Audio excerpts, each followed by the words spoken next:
You're listening to School Counseling Simplified, a podcast with easy-to-implement strategies for busy school counselors.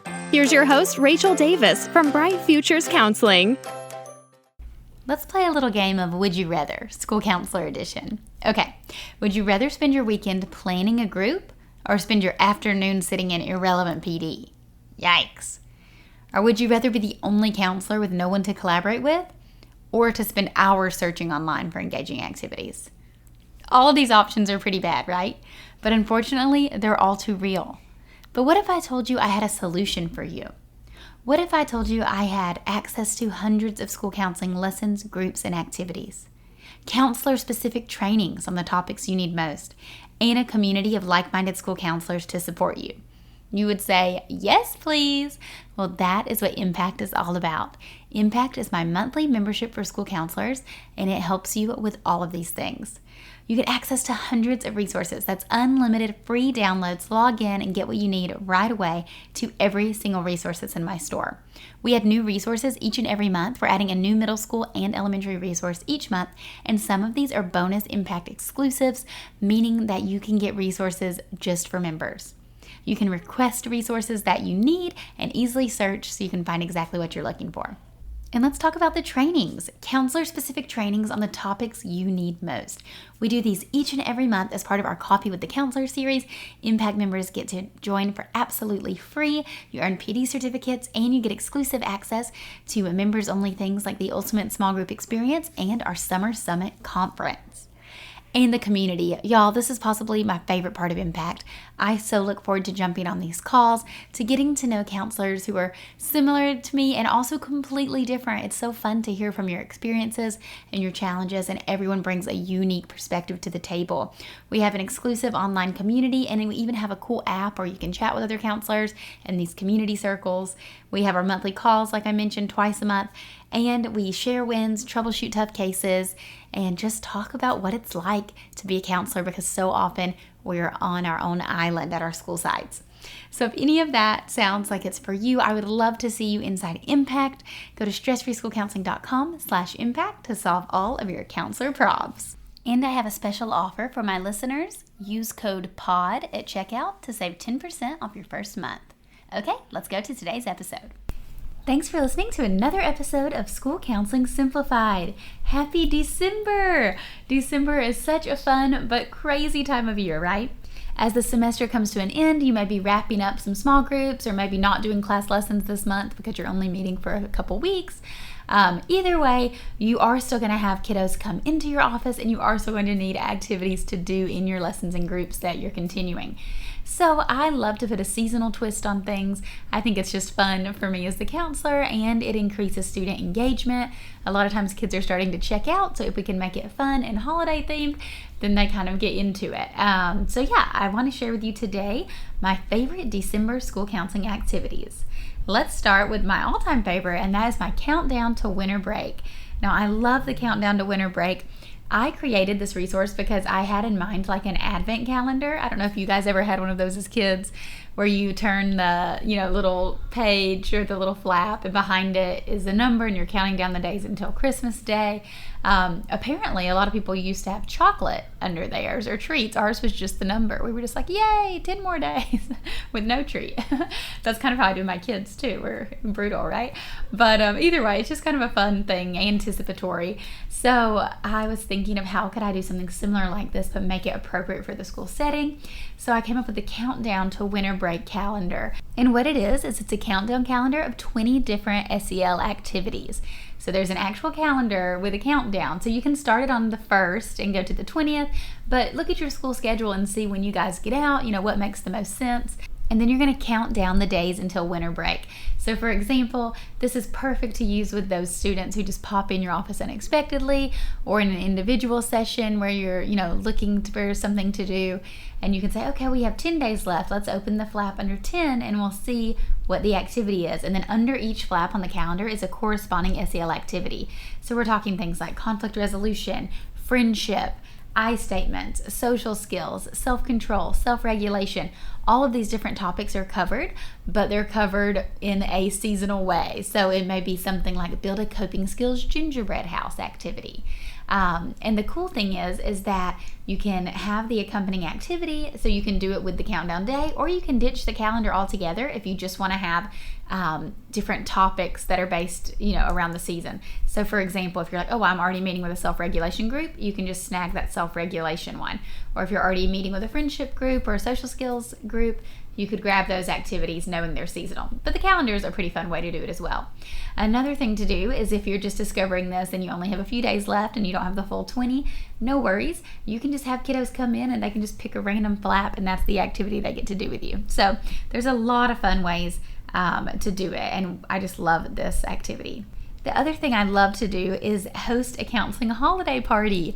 So this can be fun if you are ending some groups. It's a fun way to kind of wrap up and have some closure. I like to do little graduation parties, but you can make this one like a holiday party.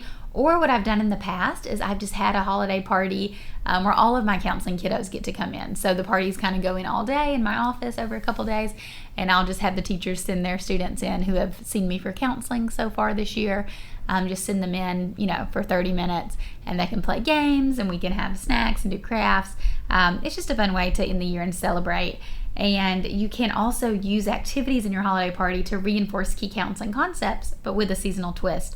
So an example of that would be like creating self-esteem ornaments. You can get those clear ornament balls off Amazon or probably at like Dollar Tree or something, inexpensive. And then the kids can write down positive affirmations or self-esteem statements in there and then stick them in the clear bulb.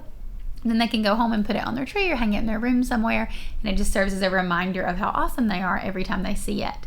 You could also make a get to know you trail mix, so you can have students kind of assemble their bag. You can have different things like popcorn, marshmallows, M&Ms, and then while you're doing it, they have to say different things. So it's kind of like a discussion game.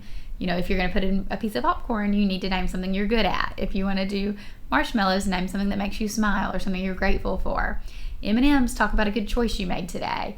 So just getting those conversations going. And of course, there's some holiday themed games you could play. Like I love to use an elf control board game, kind of like self-control, a snowman goal setting activity, or a dress an elf with I statements activity. And I'll link to all of those in the show notes. But I have some fun games and activities if you're looking for something pre-made to do quickly.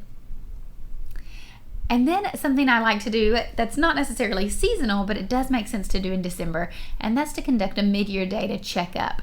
So a data checkup does three things. It assesses the effectiveness of your program, so you can make changes now to get better results next semester. It also advocates for your position. Districts are about to be discussing budgets, funding, and staff structure soon, so it's good to be top of mind as the school counselor. And lastly, it gets you started on your end of the year report.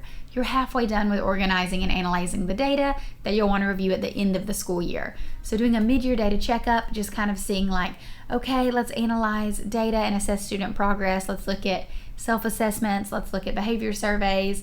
Let's get all the data and kind of do a glance here. And you can even display it in a data wall if you want. If you have some time, make a little bulletin board, display it in the data wall to kind of show the school what you've been up to so far in the school year. I always encourage counselors to do this at the end of the school year with my end of the year report, but I think it's great to do it at the end of the calendar year as well, just to show, end of the semester, end of quarter, whatever, what you've accomplished so far. And that way you can assess effectiveness, advocate, and again, get that head start on your more comprehensive end of the year report. If you're interested in a data wall, I'll link to mine in the show notes. It's like a bulletin board kit where you can easily display your data. And then the last thing I want to share is 3 unexpected self-care tips for the new year. So these are things you can do in December that you might not be thinking about. You always hear people, I feel like when self-care, the conversation around self-care first started, everyone was like, bubble baths, essential oils, and now everyone's like, self-care is not just bubble baths, it's something deeper. I'm like, how many times have we heard that? But they're right? It is different things. So although I do love essential oils and a bubble bath, The first thing you can do is you can conduct a time audit to see exactly how you're spending every minute of your work day. Then you can add buffers to find margin in your schedule, which will allow you to feel less frazzled. So that's a really cool thing to do at the end of the year, kind of reflect on how did you spend your time this last semester. So you can look at the data to see how much of your time was spent in direct student services, but you can also look at it to see, what are you doing during the day? How much time are you spending checking email? How much time are you spending in parent meetings? Things like that.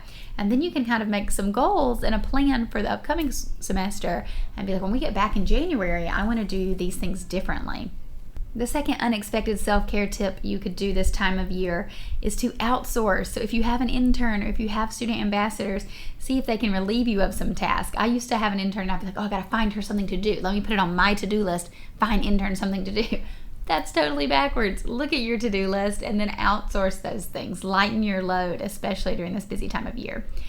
And lastly, an unexpected self-care tip you could do is you could join Impact, my school counselor membership program. Impact is the ultimate self-care because you get all of resources, PD, and collaboration you need to run a stress-free counseling program. So I mentioned Impact at the beginning of the episode, but if you go to stressfreeschoolcounseling.com/impact, you can get started today. It's just an amazing resource. If you've been doing it on your own, piecemealing things together, staying up late for the first semester, maybe you're starting to feel a little burnout, come back with a better plan and Impact can be that plan for you. So, okay guys, I hope you found this episode helpful. I hope you're feeling good to go about December and whether you're going to use some seasonal activities like a countdown to winter break, or maybe you're going to play some fun games in your holiday counseling party. Those are some seasonal things you can do.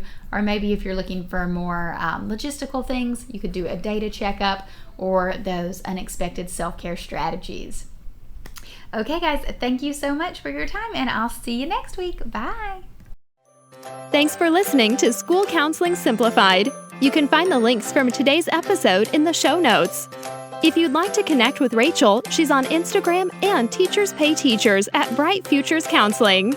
Be sure to subscribe to the podcast so you don't miss any episodes of School Counseling Simplified. Talk to you next week.